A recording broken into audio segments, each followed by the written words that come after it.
¿Por qué Israel perdió su identidad? El misterio se ha revelado. No solo sabemos lo que les ocurrió a las 10 tribus perdidas, sino que también sabemos por qué perdieron completamente su identidad. La parte principal de los israelitas, o sea, el reino del norte, que llevó el nombre del reino de Israel, se convirtió en una nación perdida en toda la historia. Según los registros históricos, tal parece que se le hubiese tragado la tierra. La historia lo registra hasta su cautiverio en manos de Asiria, entre los años 721 y 718 a.C. Ellos fueron removidos de sus ciudades, pueblos y granjas en la parte norte de Palestina y fueron llevados en esclavitud a Asiria, en la costa sur del Mar Caspio. Pero en los años 604 a 585 a.C., cuando el reino sureño de Judá fue llevado cautivo por Nabucodonosor de Babilonia, los asirios habían emigrado al noroeste, llevando consigo a las 10 tribus perdidas de Israel.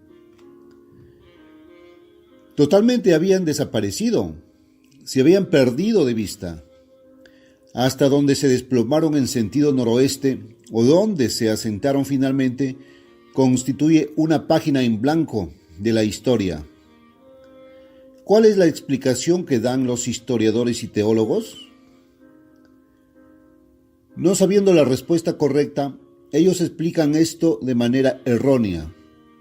Ellos suponen de manera errada que todos los israelitas eran judíos y que los 13 millones de judíos que existen hoy en el mundo constituyen la totalidad de los israelitas que han quedado hasta este tiempo. Algunos teólogos sostienen falsamente que todas las 10 tribus llevadas cautivas a Asiria en el 721 al 718 a.C., regresaron a Jerusalén con los judíos para reconstruir el templo 70 años después del cautiverio de Judá, 604 al 585 a.C. Pero esto es un error craso. Solo una parte de Judá regresó, y esa parte que regresó estaba compuesta por miembros de las tribus de Judá, Benjamín y Leví. Puede comprobar esas genealogías en los libros de Esdras y Nehemías. Se asume que los judíos constituyen Israel, la totalidad de Israel, porque ellos nunca perdieron su identidad. Hay una razón por la cual los judíos conservan su identidad mientras que la casa de Israel la perdió. Dios les había dado un pacto eterno muy especial que contenía una señal de identidad. Generalmente no es sabido o reconocido que en el monte Sinaí el Eterno hizo un pacto separado, especial y eterno con su pueblo, el cual incluía una señal de identidad. En esta coyuntura debe señalarse que el pueblo de Israel era el único pueblo sobre la tierra con el que Dios estaba trabajando personalmente como su pueblo. Recuerda que Adán y Eva habían rechazado el simbólico árbol que representaba el Espíritu Santo de Dios, así como la relación padre-hijo con él. Sus descendientes, cortados de Dios, se alejaron tanto del camino de Dios que para el tiempo de Noé el mundo estaba lleno de corrupción y violencia. Transcurridas apenas 2 generaciones desde el diluvio, el mundo entero se hallaba siguiendo las apostasías de Nimrod. Génesis 10 del 8 al 12 y 11 del 1 al 9, cuya esposa madre fundó la religión pagana que se apoderó del mundo y ha engañado a la humanidad hasta hoy. Dicho sistema religioso apóstata, iniciado por Semíramis, se extendió a todas las naciones. Pervirtiendo la verdad, se transformó en diferentes variaciones y apareció con distintos nombres en los diversos países. Pero este era el mismo sistema básico de apostasía que cortó al mundo de la presencia de Dios. Y este engaña al mundo entero en la actualidad bajo distintas formas y llevando el nombre de diversas religiones. Dios había escogido a estos hijos de Israel por la obediencia de Abraham, Isaac y Jacob. Mientras ellos estaban bajo la servidumbre y esclavitud, Dios los llamó para que fueran su pueblo, a quienes les revelaría su verdad. Su religión verdadera, el camino de vida y el destino propuestos para la humanidad. La verdad y el camino de Dios revelados a estos israelitas son simplemente la verdad de Dios y su camino para todos los pueblos de todas las épocas. Si Israel hubiese seguido el camino de Dios, habría cumplido su misión de ser un ejemplo viviente para todas las naciones. Jesús no vino a borrar la verdad de Dios, ni a deshacer su camino de vida, ni a traer una nueva religión, sino a revelar verdades adicionales acerca del venidero reino de Dios y de cómo nosotros podemos nacer en él. La verdadera nación de Israel del Antiguo Testamento recibió ciertos ritos y sacrificios que servían meramente para recordarle el pecado, solo como un sustituto temporal de Cristo hasta que Él viniera. Hebreos 10 del 1 al 4 y 9, 10. Una vez que vino la realidad, el sustituto se acabó, pero la verdad y el camino de Dios permanecen eternamente. Por lo tanto, Dios le reveló a Israel lo que es su camino para todos los pueblos de todas las naciones, incluso para hoy. Así pues, aquel pacto especial de identificación que fue instituido perpetuamente se aplica hoy a todos los cristianos, a todos los que están reconciliados con Dios y forman parte de su pueblo. Este pacto eterno especial aparece en Éxodo 31, 12, 17 y se refiere a uno de los dos mandamientos de prueba. Y como vimos en el capítulo anterior, Israel fue esclavizada y perdió su primogenitura precisamente por haberlo violado. Habló además el Eterno a Moisés diciendo: Tú hablarás a los hijos de Israel diciendo: En verdad vosotros guardaréis mis sábados. Éxodo 31, 12. Nótese cuál es el día del Señor. El Eterno llama a los sábados mis sábados. Los sábados le pertenecen a Él, no solo de Israel, ni son tampoco de ellos, ni nuestro día, sino son de Dios. No son los sábados de los judíos, ni los sábados de los gentiles. El sábado es un espacio de tiempo y cuando quiera que ese tiempo llega no es nuestro, sino de Dios. Esto se aplica a nosotros hoy lo mismo que a ellos entonces. Si lo tomamos para nosotros y para nuestros propios fines, sea trabajo, placer o cualquier otra cosa, estamos robándole ese tiempo a Dios. Vea esto de nuevo. Vosotros guardaréis mis sábados. En Éxodo 28 Dios ordenó que santificáramos el sábado. Dios los hizo santo y nos manda que lo guardemos santo, que no profanemos lo que es santo para Él. Ahora, estudie este pacto especial un poco más allá, porque es señal entre mí y vosotros por vuestras generaciones, para que sepáis que yo soy el Eterno que os santifico. Éxodo 31, 13. Qué tremendo significado está condensado en esa porción de esta frase. No obstante, la mayoría de personas que lo leyeron en el pasado fallaron en captar la verdad vital que ésta contiene. Note, he aquí el propósito del sábado, porque es señal. ¿Qué es una señal? Cuando usted camina por una calle principal en la zona de negocios de alguna ciudad, ve por todas partes las señales identificando almacenes, oficinas, fábricas. Si usted quiere saber lo que es una señal, solo busque una palabra en las páginas amarillas, el listado clasificado de los negocios, de su directorio telefónico. Usted encontrará nombres tales como Martínez, letreros publicitarios de neón o carteleras comerciales Sánchez y Hermanos, Si usted llama a alguno de ellos por el teléfono y pregunta qué es lo que hace o vende su empresa, le dirán que hacen señales para empresas, instituciones o individuos profesionales para colgar en su negocio. La señal identifica aquel establecimiento, institución u oficina que hay dentro.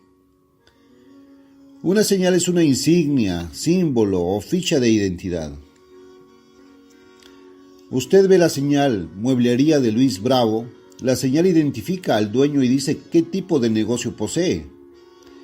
El diccionario de Webster define una señal así: un aviso publicitario desplegado en un edificio, oficina, etc., para anunciar el negocio que se lleva a cabo allí, o el nombre de la persona o empresa que lo conduce. Algo indicando la existencia de una cosa, una ficha o símbolo. Y por supuesto la palabra tiene también sus significados especiales, técnicos en matemáticas, medicina y astronomía. La palabra que Moisés escribió en hebreo y que es traducida como señal es Ot, la cual se define como señal, bandera, faro, monumento, evidencia, etc. Marca, milagro, signo, símbolo. Una bandera identifica a una nación. Un faro es una señal para anunciar la existencia de algo, por lo cual está advirtiendo. Un símbolo es una señal visible, algo que sirve como una señal de identificación para hacer algo. Como por ejemplo, una bandera blanca es un símbolo de rendición. Dios ordenó a su pueblo que guardara su sábado como una señal. Es una señal entre el pueblo de Dios y Dios. El mandamiento dice: es señal entre mí y vosotros. Esta es una señal o símbolo de identidad. Este advierte, anuncia o proclama un cierto conocimiento que identifica. ¿Pero qué conocimiento? Dios responde: para que sepáis que yo soy el Eterno que os santifico. Leamos esas palabras cuidadosamente. Esta es la señal que identifica para ellos quién es su Dios. Es la señal mediante la cual sabemos que Él es Dios. Esta señal identifica a Dios. Pero, ¿acaso no sabe todo el mundo quién es Dios? De ninguna manera. El mundo entero está engañado, así lo afirma su Biblia. Este mundo tiene un Dios, un falso Dios, Satanás el diablo. Él se hace pasar por un ángel de luz, 2 Corintios 11:14. El diablo tiene sus organismos religiosos, sus iglesias. Y no todos son budistas, sintoístas, taoístas, confucionistas. Muchos se han apropiado el nombre de cristianos, pero sus ministros, según lo declara la Biblia, son ministros de Satanás. Y no os maravilléis, porque el mismo Satanás se disfraza como ángel de luz. Así que no es extraño si también sus ministros se disfrazan como ministros de justicia. 2 Corintios 11, 14, 15. ¿Pero estos ministros acaso se atreven a llamarse ministros de Cristo? Lea el versículo 13 de este mismo capítulo. Porque estos son falsos apóstoles, obreros fraudulentos, que se disfrazan como apóstoles de Cristo. Sí, Satanás es el gran falsificador que se hace pasar por Dios. La Biblia lo llama el Dios de este mundo, 2 Corintios 4:4. Satanás hace pasar a sus ministros por ministros de Cristo, los cuales acusan a los verdaderos ministros de Cristo de ser falsos apóstoles, para desviar las sospechas de ellos mismos. La cristiandad de este mundo, ¿acaso conoce realmente el verdadero Dios? Ellos creen que sí, y un mundo presa del engaño puede creer muy sinceramente este gran error. El Dios de una persona es aquella persona o cosa a la que sirve y obedece. Pero el Dios verdadero es el único a quien deberíamos obedecer. A este mundo no se le enseña a obedecer a Dios. Su falso cristianismo enseña que la ley de Dios ha sido abrogada. Este fraude en realidad pone a la conciencia humana, estimulada por las falsas enseñanzas de Satanás, en lugar de la ley de Dios. Ese falso cristianismo no enseña, como Cristo sí lo hizo, que debemos vivir por cada palabra de Dios. Es decir, toda la Biblia. Obedece a Satanás, puesto que peca. Por lo tanto, Satanás es el Dios de este mundo.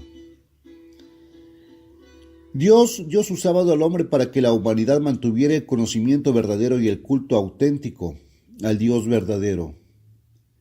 Ahora bien, ¿cómo es que el sábado identifica a Dios? ¿Cómo distinguir entre el Dios verdadero y el falso? El domingo no hace lo mismo. De ninguna manera. Ve el versículo 17 que habla sobre este pacto especial del sábado. Señales para siempre entre mí y los hijos de Israel, porque en 6 días hizo el Eterno los cielos y la tierra, y en el 7º día cesó y reposó. Éxodo 31:17. El día en que Dios reposó de su obra creadora fue el 7º día de esa semana de la creación. No fue el domingo, el cual es el primer día de la semana. El 7º día es el único día de la semana que señala hacia la creación. ¿Cómo identifica eso? ¿Quién es Dios? Si usted cree que otra persona o cosa es Dios, le probaré que mi Dios es el verdadero Dios, porque cualquier otra cosa que usted pudiera pensar que es Dios, fue hecha o creada por el Dios verdadero. El que creó e hizo todo lo demás es superior a todo lo que Él hizo, superior a cualquier otra cosa que pudiera llamarse Dios. La creación es la prueba de la existencia de Dios. El acto mismo de creación identifica a Dios. Dios tomó lo más perdurable e imperecedero que el hombre conoce, un espacio de tiempo cíclico, el único día que conmemora el acto de la creación. Él tomó el único día que hace recordar constantemente cada 7º día de la semana, el hecho de que Dios descansó de crear en el 7º día de la semana de la creación, lo cual señala la existencia del Dios Todopoderoso, del Dios Gobernador, del Creador. Y Dios apartó ese día en particular como su día. Dios hizo ese día peculiar, sagrado y santo para Él, y lo designó como el mismísimo día en que Él ordena a su pueblo reunirse en adoración. Es el día en que al hombre se le ordena reposar, descansar de sus propias labores y placeres físicos, y renovarse, reuniéndose con otros adoradores obedientes en compañerismo espiritual. Ningún otro día es un memorial y recordatorio de la creación. Ciertamente, Satanás ha engañado a un mundo iluso para que suponga que la resurrección de Cristo ocurrió un domingo al amanecer, el lapso que desde siempre ha sido el tiempo para la adoración pagana del sol. Pero esa suposición no es cierta. La resurrección de Cristo no ocurrió un domingo, sino un sábado. Además, en ninguna parte de la Biblia nos dice Dios que celebremos el día de la resurrección de Cristo. Esta es una costumbre pagana de los hombres, basado solamente en la autoridad apóstata del hombre, contraria a los mandamientos de Dios. Tenemos pues un gran propósito en el sábado. Este identifica a Dios. Es el día en que Él ha apartado para congregación y adoración. Y ese mismo día señala como un memorial a quien debemos adorar, al Creador y Gobernador de todo lo que existe. Pero eso no es todo. El sábado también fue dado como una señal que identifica quién es el pueblo de Dios y quién no. Note esto, el pacto no solamente dice, para que sepáis que yo soy el Eterno, pero lea el resto de esta frase. Para que sepáis que yo soy el Eterno que os santifico. Éxodos 31:13. Debemos captar todo el maravilloso significado de esta frase. ¿Cuál es el significado de la palabra santificar? Esta significa apartar para un fin o uso santo. El 7º día de la semana de la creación, el día sábado, el Eterno lo santificó, es decir, Él lo apartó para un uso santo. Según vemos ahora, Dios dice que este mismo sábado es una señal de que Él, el Eterno, también santifica a su pueblo, lo aparta y distingue de los demás como pueblo suyo. Aquellos que son su pueblo han sido apartados para un fin santo. En tiempos del Antiguo Testamento, el pueblo de Dios era Israel. En esta época del Nuevo Testamento, su pueblo son los miembros de la propia Iglesia de Dios, los cristianos verdaderamente convertidos y engendrados por el Espíritu Santo. ¿Cómo es que el sábado aparta al verdadero pueblo de Dios, distinguiéndolo de los que no lo son? Bueno, si usted ha comenzado a guardar el sábado como tal, o sea, como Dios manda, ya sabe la respuesta. Por experiencia, obviamente. Si usted no lo ha hecho, tan solo comience a guardar el sábado de Dios, santo como Él ordena, y pronto descubrirá que usted está automáticamente apartado de toda la demás gente. El mundo, la gente que usted conoce, algunos miembros de su familia y parientes conocidos en el mundo de los negocios o contactos, ellos los segregarán a usted. El sábado es la señal de Dios. No solo identifica a Dios como el creador y gobernador, sino que identifica también a quienes son verdaderamente su pueblo. ¿Pero cómo lo hace? Permítame darle una definición de Dios. Aunque el único Dios sabio y verdadero es el gran creador y gobernador del universo, también hay muchos dioses falsos. Satanás se hace pasar por Dios ante los engañados y la Biblia lo llama claramente el Dios de este mundo. Los ídolos eran adorados como dioses y aún lo son hoy, incluso en muchas iglesias que se dicen cristianas. Cualquier persona o cualquier cosa con la que usted sirva y obedezca, ese es su Dios. La palabra Señor significa gobernante, maestro, jefe, aquel a quien usted obedece. Jesús exclamó: ¿por qué me llamáis Señor, Señor, y no hacéis lo que yo digo? Lucas 6:46. Si no le obedecían, entonces Él no era su Señor. Así que, ¿por qué llamarlo Señor si no lo era para ellos? También dijo Jesús: no todo el que me dice Señor, Señor, entrará en el reino de los cielos, sino el que hace la voluntad de mi Padre, que está en los cielos. Mateo 7:21. Solamente los que obedecen a Dios pueden ser hijos suyos y entrar en su reino. Su Dios es aquel a quien usted obedece. También leemos en la Biblia: ¿no sabéis que si os sometéis a alguien como esclavos para obedecerle, sois esclavos de aquel a quien obedecéis? Romanos 6:16. Hablando de las imágenes como dioses falsos, el segundo mandamiento ordena: no te inclinarás a ellas ni las honrarás. Esto es, en efecto, obedecerlas. Porque yo soy el Eterno, tu Dios fuerte, celoso, que visito la maldad, desobediencia de los padres sobre los hijos hasta la tercera y cuarta generación de los que me aborrecen, y hago misericordia a millares a los que me aman y guardan mis mandamientos. Éxodo 20:5-6. ¿Cuán significativo?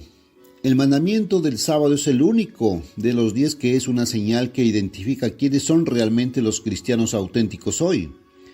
Este es el verdadero mandamiento de prueba.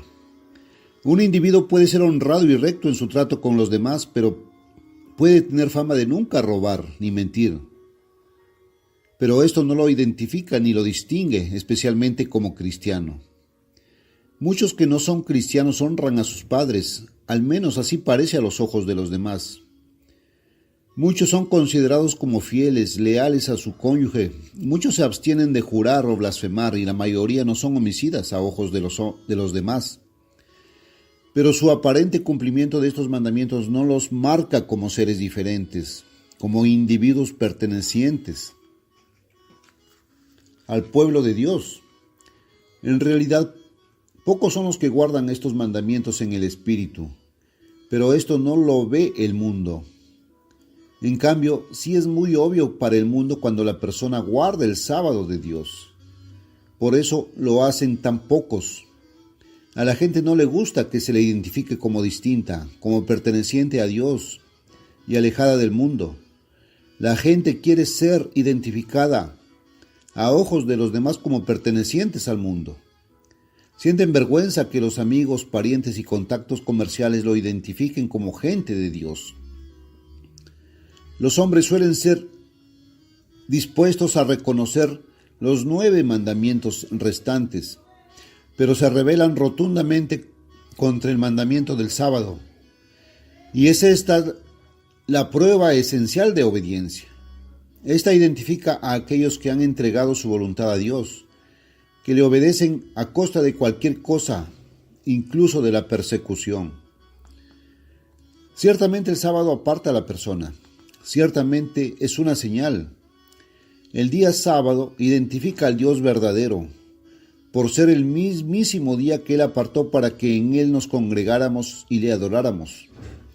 El día sábado identifica al auténtico pueblo de Dios. Identifica a aquellos que guardan el sábado como el pueblo de Dios a los ojos del mundo. En realidad son pocos los judíos que guardan santo el sábado.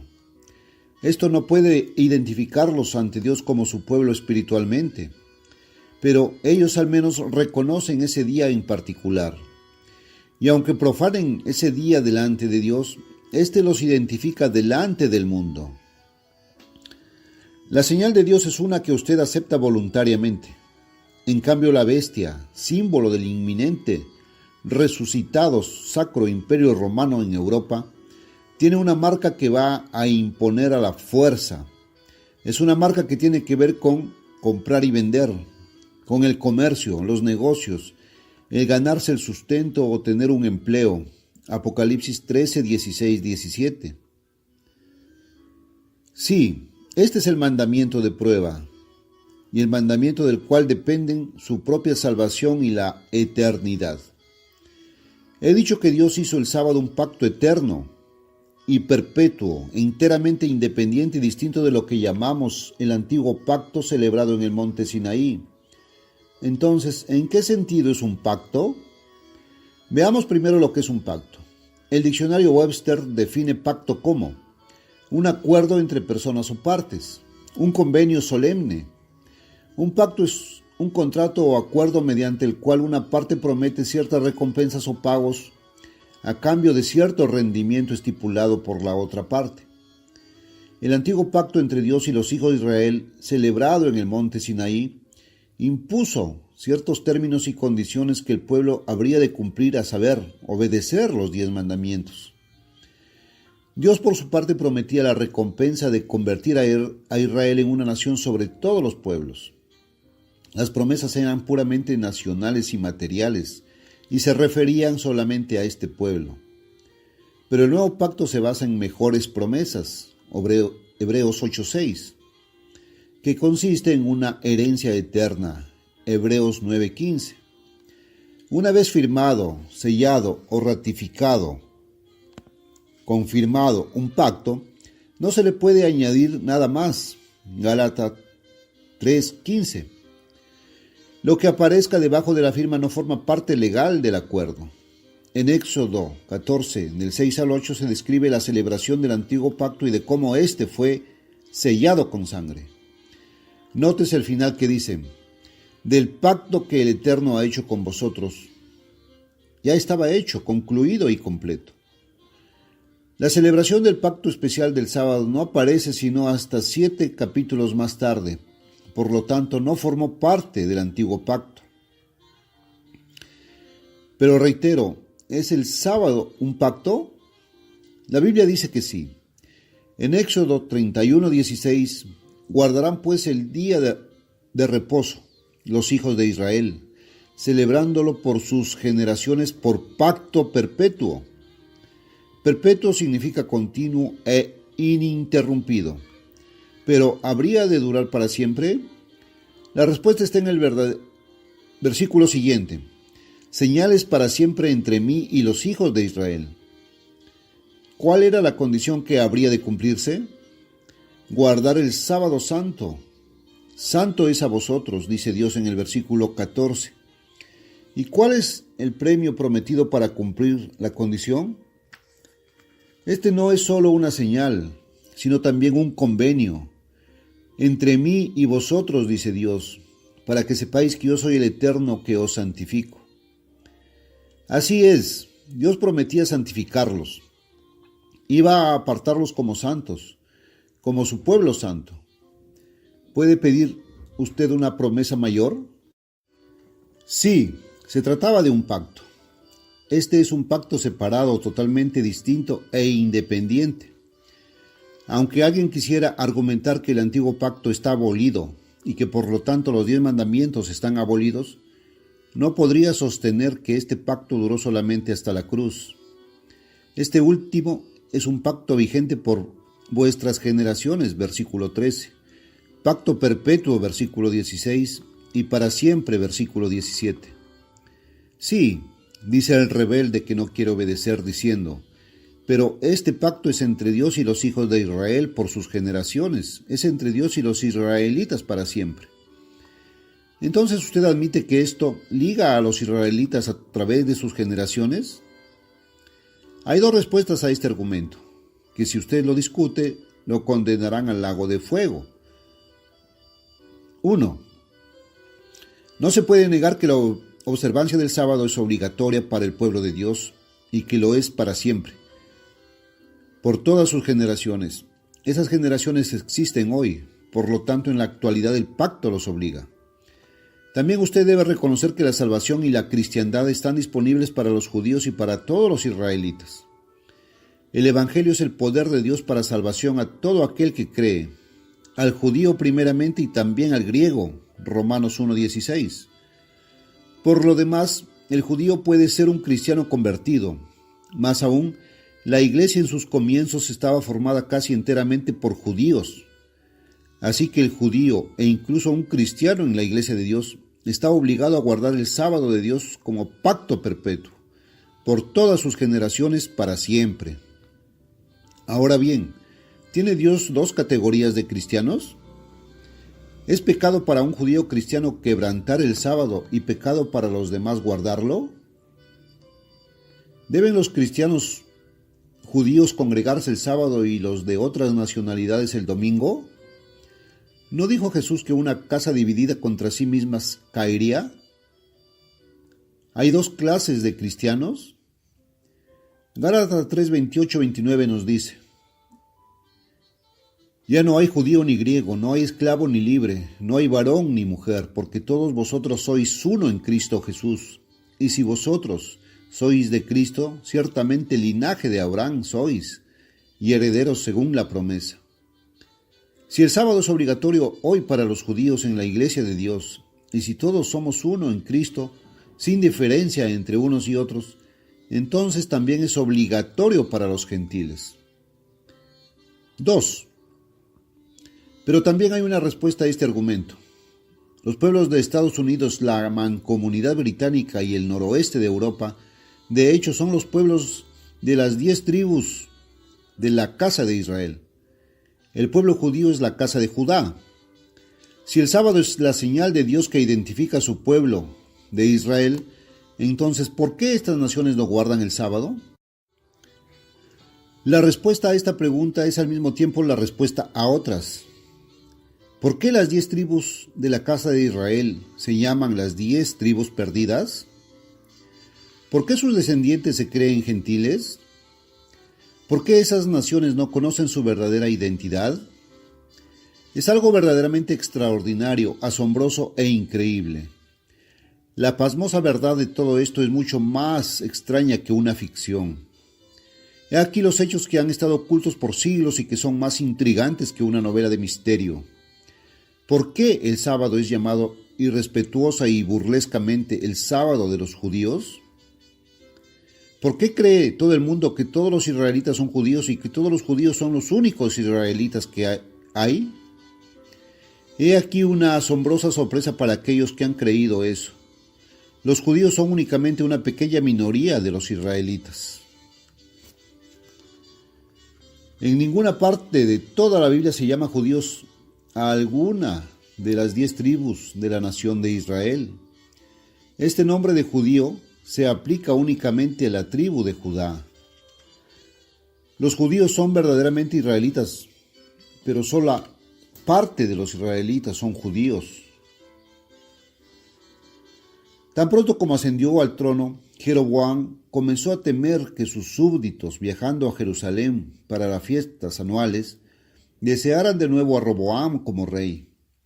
Entonces él tomó rápidas medidas para asegurar su propia posición. La tribu de Leví formaba el sacerdocio. Eran los dirigentes, los mejores educados, y gracias al diezmo recibían ingresos 2 o 3 veces superiores a los ingresos de las demás tribus. Con un golpe certero, Jeroboam degradó a los levitas poniendo como sacerdotes a los más bajos e ignorantes entre el pueblo. Así los podría controlar a ellos, y por tanto podría controlar la vida religiosa de toda la nación, tal como han hecho siempre los reyes gentiles. Ante esto, muchos, si no la mayor parte de los levitas, regresaron al reino de Judá y se llegaron a conocer también como judíos. Inmediatamente Jeroboam procedió a establecer 2 grandes ídolos para que el pueblo los adorara. Ordenó que las fiestas de otoño se celebraran en el mes 8, en vez del 7, y en un lugar del norte de Palestina que él mismo escogió, en vez de Jerusalén como lo había ordenado Dios. Primera de Reyes 12, 28, 32. Además, Jeroboam cambió el día de reposo del 7 al 8, es decir, al día siguiente al 7, que venía a ser, por supuesto, el primero de la semana. Así, el día fijado por él para adorar coincidió con el día del sol pagano llamado hoy domingo. A lo largo de 19 reyes y 7 dinastías sucesivas, las 10 tribus de la casa de Israel persistieron en los 2 pecados básicos de Jeroboam, la idolatría y el quebrantamiento del sábado. Algunos de los reyes añadieron otras prácticas malas y pecaminosas. En los años 721 a 718 a.C., Dios hizo que el reino de Asiria invadiera y conquistara la casa de Israel, sacando a sus habitantes de sus granjas y ciudades y transportándolos como esclavos a Asiria, en la costa sur del Mar Caspio. Pero la casa de Judá, los judíos, una nación distinta e independiente, no fue invadida sino hasta el año 604 a.C. Transcurridas 2 o 3 generaciones desde el cautiverio de Israel, surgió la primera potencia de dominio mundial, el imperio de los caldeos, Babilonia, que bajo Nabucodonosor invadió a Judá entre los años 604 y 585 a.C. Antes del 604 a.C., los asirios habían abandonado su tierra al norte de Babilonia y habían emigrado rumbo al noroeste, pasando por las tierras que hoy son Georgia, Ucrania, Polonia, hasta llegar a lo que hoy es Alemania. Los descendientes de aquellos asirios son hoy el pueblo alemán. La gente de las 10 tribus de Israel también emigró hacia el noroeste.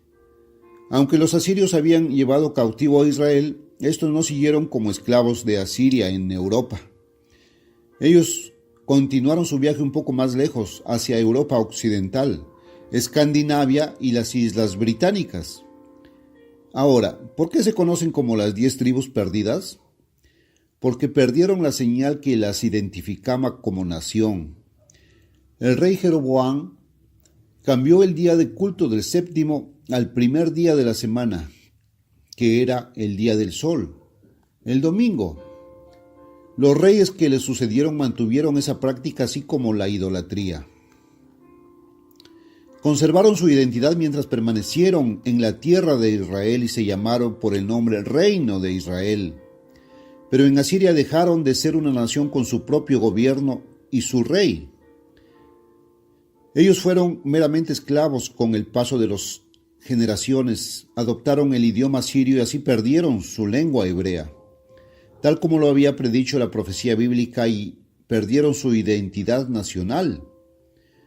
Transcurridas varias generaciones, la tribu de José, dividida en las 2 tribus de Efraín y Manasés, tomó el nombre de British. Ellos retuvieron algunos indicios de su identidad hebrea. Berit o Brit en idioma hebreo significa pacto, y la terminación ish significa hombre. Así que en hebreo British británico, significa hombre del pacto, y precisamente esos son. La tribu de Rubén se asentó en el país que hoy es Francia. Aunque habían perdido su identidad nacional, los franceses hoy tienen las mismas características de su padre Rubén. Actualmente, a través de nuestro folleto gratuito en idioma francés, revelando este ancestro y esta identidad nacional, millares de franceses están comenzando a aprender su propia, verdadera identidad. Las 10 tribus conocidas como la Casa de Israel perdieron el rótulo que las identificaba, a saber, el sábado de Dios. Por eso perdieron su identidad nacional.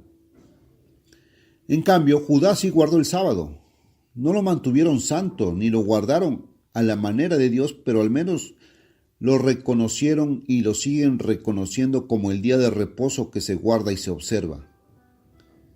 Y el resultado es que el mundo les ve a ellos como el pueblo escogido de Dios.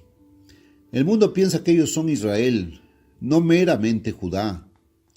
Los judíos no han perdido su identidad, y efectivamente, se conoce su identidad como descendientes directos de la antigua Israel. Y como no se conoce la identidad de las 10 tribus perdidas, aunque mucho más numerosas, entonces el mundo cree que los judíos son Israel en lugar de Judá. Los mismos judíos así lo creen. En esto también está engañado el mundo entero, en que no conoce la verdadera identidad y quién realmente es el pueblo de la primogenitura de Dios. Así es, el sábado es el día de Dios, el verdadero día de Dios. Y es después de todo el día para nuestra gente, doblemente. Primero porque es para todas las personas que son de Dios, incluso las de origen gentil que ahora son de Cristo. Y segundo, porque racialmente e incluso por nacimiento físico, este es el día que Dios dio a nuestros antepasados y ordenó guardarlo santo para siempre. ¿Sabe usted por qué el reino de Israel fue invadido por Asiria y su pueblo conquistado y sacados de su tierra como esclavos en el 721 al 718 a.C.? ¿Sabe usted por qué los judíos, o el reino de Judá, fueron más tarde también tomados cautivos y dispersos por el mundo? Ambas casas sufren este castigo nacional y se vieron obligadas a abandonar Palestina por haber quebrantado el sábado de Dios. ¿Carece de importancia para Dios? Ciertamente no. Y Él no ha cambiado porque es el mismo ayer, hoy y siempre. Hebreos 13:8. Veamos primero por qué Nabucodonosor conquistó a los judíos y los llevó esclavos a Babilonia en los años 604 al 585 a.C. 70 años después de ese cautiverio, de acuerdo con la profecía de Jeremías 29:10, gran parte de los judíos regresaron a Palestina para reedificar el templo y restaurar el culto allí. El profeta Nehemías cuenta por qué cayeron en la esclavitud 70 años antes. En aquellos días vi en Judá algunos que pisaban en lagares en el día de sábado, y que acarreaban haces y cargaban asnos con vino y también de uva, de higos y de toda suerte de carga, y que traían a Jerusalén en día de sábado, y los amonesté acerca del día en que vendían sus provisiones. Y reprendí a los señores de Judá y les dije: ¿qué mala cosa es esta que vosotros hacéis, profanando así el día del sábado? ¿No hicieron así vuestros padres y trajo nuestro Dios todo este mal sobre nosotros y sobre esta ciudad? ¿Y nosotros añadís ira sobre Israel profanando el día del sábado? Nehemías 13:15 al 18. Allí está en lenguaje claro. El quebrantamiento del sábado fue causa primordial del cautiverio de Judá. Fue algo tan importante para Dios que Él castigó de esta manera severísima a su pueblo propiamente escogido, con la derrota en la guerra, y luego fueron llevados como esclavos a un país extranjero. Dios define el pecado como infracción de su ley, 1 de Juan 3:4. Y su ley dice: acuérdate del día del sábado para santificarlo. El séptimo día es el sábado del Eterno tu Dios. Trabajar el día sábado, profanarlo buscando el placer propio, haciendo negocios, etc., es un gran pecado y su castigo es la muerte eterna. Los judíos no tenían excusa, pues ya los profetas les habían advertido. Consideremos la advertencia por medio de Jeremías. Así ha dicho el Eterno: guardaos por vuestra vida de llevar carga en el día sábado. Ni hagáis trabajo alguno, sino santificad el día de sábado, como mandé a vuestros padres. Pero si no me escucháis en cuanto a santificar el día de sábado, y para no traer carga ni meterla por las puertas de Jerusalén en día de sábado, yo prenderé fuego a sus puertas y consumirá los palacios de Jerusalén y no se apagará. Jeremías 17, 21, 22 y 27. Esa fue la advertencia, pero los judíos no hicieron caso. Ahora vean lo que ocurrió. Y en el mes quinto, a los 10 días del mes, que era el año 19 del reinado de Nabucodonosor, rey de Babilonia, vino a Jerusalén Nabuzaradán, capitán de la guardia que solía estar delante del rey de Babilonia, y quemó la casa del Eterno, y la casa del rey, y todas las casas de Jerusalén, y destruyó con fuego todo edificio grande. Jeremías 52, 12, 13. Cuando Dios advierte, el castigo es seguro. Ahora veamos lo que ocurrió a la otra nación de israelitas, el reino de Israel, 117 años antes del cautiverio de Judá. Dios le había dado a escoger al pueblo en tiempos de Moisés mucho antes que se dividiera en dos naciones. Esto lo vimos en detalle en el capítulo anterior cuando se habló de Levítico 26. Ahora veamos lo que dijo Dios al respecto por medio del profeta Ezequiel. Ezequiel recibió de Dios un mensaje para la casa de Israel, no para Judá, los judíos. El profeta Ezequiel se hallaba entre los cautivos judíos después de su cautiverio, que ocurrió más de 100 años después de la cautividad de Israel. Para ese tiempo, los asirios habían emigrado desde las costas sureñas del mar Caspio hacia el noroccidente, estableciéndose finalmente en la tierra que hoy llamamos Alemania. El pueblo de la casa de Israel también emigró rumbo al noroeste cruzando Europa, pero ellos no se detuvieron en Alemania. Ellos continuaron hacia el occidente y norte, hasta llegar a Europa occidental, Francia, Bélgica, Holanda, los países escandinavos y las islas británicas. Y allí se encuentran hoy, con excepción de la tribu de Manasés, que emigró mucho después a Norteamérica y se convirtió en el país de Estados Unidos.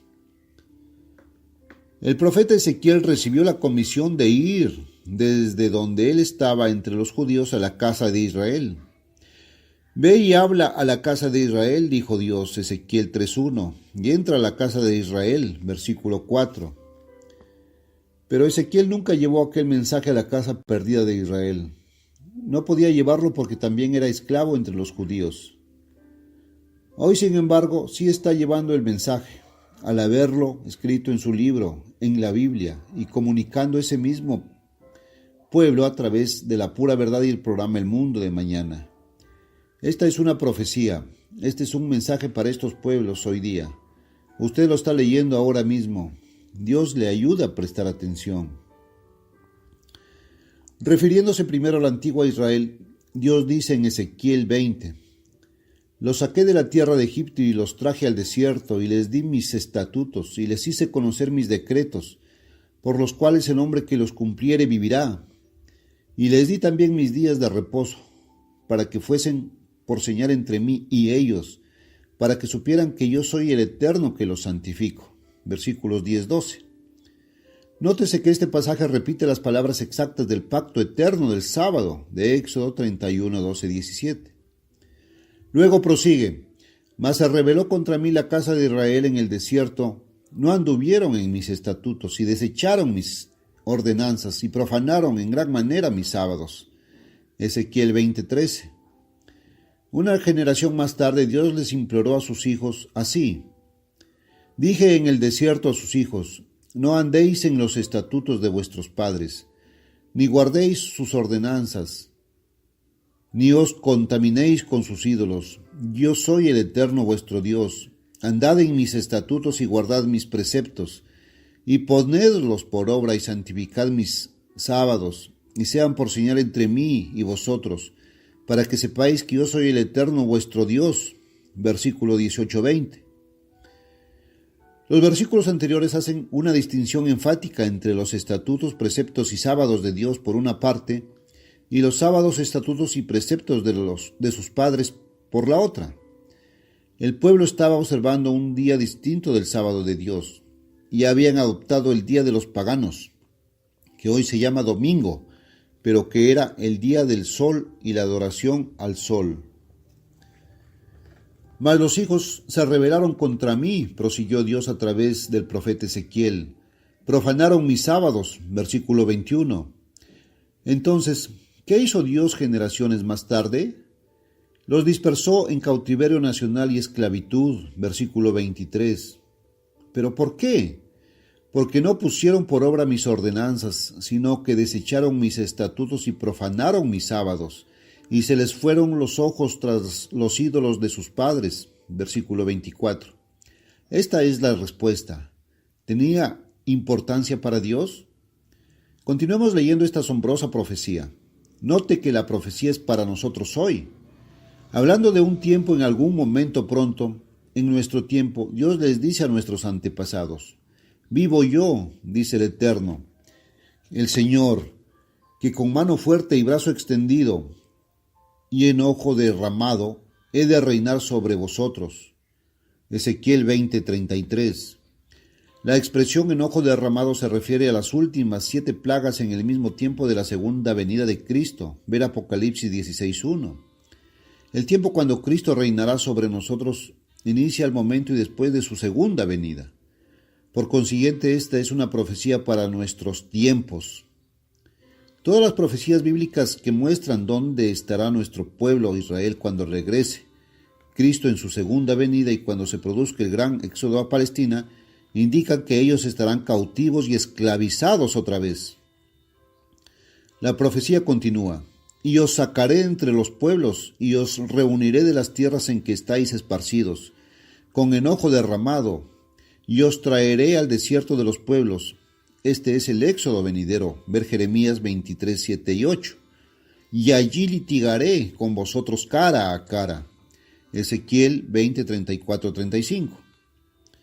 Note esto. Este es el Verbo hablando, es decir, Cristo. Él estará de nuevo sobre la tierra en persona y juzgará a nuestros pueblos cara a cara. Es hora de despertar a la inminencia y enorme seriedad de esto. Quizás sea una voz aislada la que le esté advirtiendo a usted de esto. Sí, pero Dios se valió de una voz para advertirle al mundo en tiempos de Noé, una sola voz en tiempos de Elías, una sola voz en los tiempos de Juan el Bautista y encarcelado Juan, una sola voz que fue la de Cristo mismo. Si usted pone su confianza en la voz de la mayoría pecadora, sufrirá las consecuencias junto con ella. Note cómo Él litigará. Como litigué con vuestros padres en el desierto de la tierra de Egipto, así litigaré con vosotros, dice el Eterno el Señor. Y apartaré de entre vosotros a los rebeldes y a los que se rebelaron contra mí, sabréis que yo soy el Eterno. Ezequiel 20:36-38. ¿Cómo litigó él con ellos?